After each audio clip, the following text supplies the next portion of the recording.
Basically, SC's got to win or they're out. I think USC has to win. TCU may not. All right, welcome to the pod. We've got the penultimate college football playoff rankings. Such a fun word. I think they throw that in there in like all the releases because it sounds kind of dramatic. They do. They do. Number 1, Georgia. Held off Michigan. Number 2, Michigan. Number 3, TCU. Southern Cal at 4. 5 is the Ohio State Buckeyes. 6 is Alabama. 7 is Tennessee. And the Tennessee fans are just irate. Oh boy, they're on the muscle right now. We had Boo Corrigan, the NC State AD, who has to be the pinata here. First, he made a calculated error in saying that the Ohio State and Alabama were locked in at 5 and 6.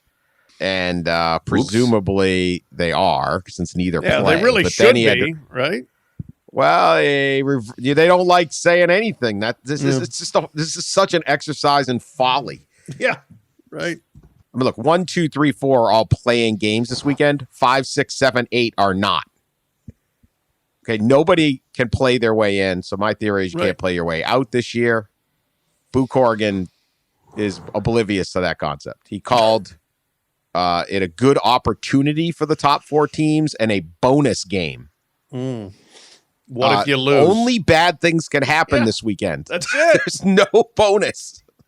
There's one game in which somebody can gain something tangible here, and that's the American Athletic Conference Championship, where the winner's going to a New Year's Six Bowl. Right. Other than that, you're losing your way out of things. I mean, obviously, if you're Purdue and you could win a Big Ten championship, fine. But in terms of the playoff and the New Year's Six, you can only go down other than the American. That's it. I was going to go on the conference call, but then I thought I'd get irate and do one of my rants that you've heard on this pod. That would have been fun, yelling, especially to see it transcribed. You irate? A rant? Yeah. No. I'd be yelling at Boo Corrigan. He's not a bad guy. No, I don't need to do. Look, basically, SC's got to win or they're out. That's what the way I read it. I don't believe it, but I think USC has to win. TCU may not. Yeah, I think so. I think the rankings were basically no surprise at all, really, in the top, 6, 7. I think the biggest controversy really isn't that big at all, because I don't think either team has a chance to get in the top 4. It's Alabama and Tennessee, and why Alabama's ranked in front of Tennessee. And like you mentioned earlier, the Vols fans are all hot about it because they beat Alabama.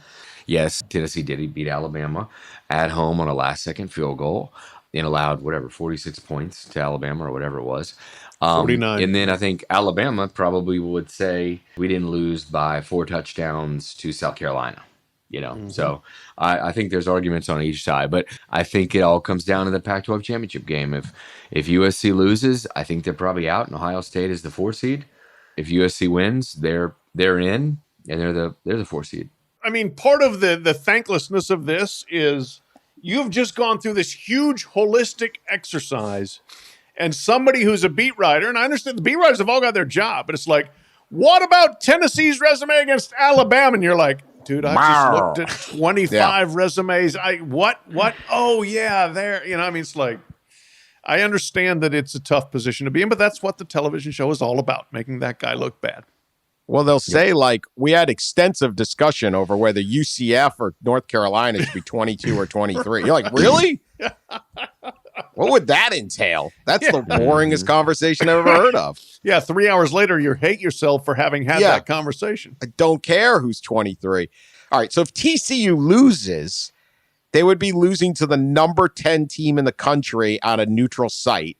So, a TCU loss to Kansas State wouldn't really even be that bad, would it?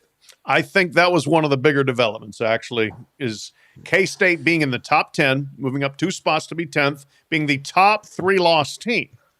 Yeah. I think they've paved the way for TCU to lose and still be in this thing. It's not a bad loss unless you lose by 28 points. Well, and if you lose badly and USC wins, then they probably would just flip, right? Yeah, they might flip, but you maybe don't fall out, right? Right. Yeah.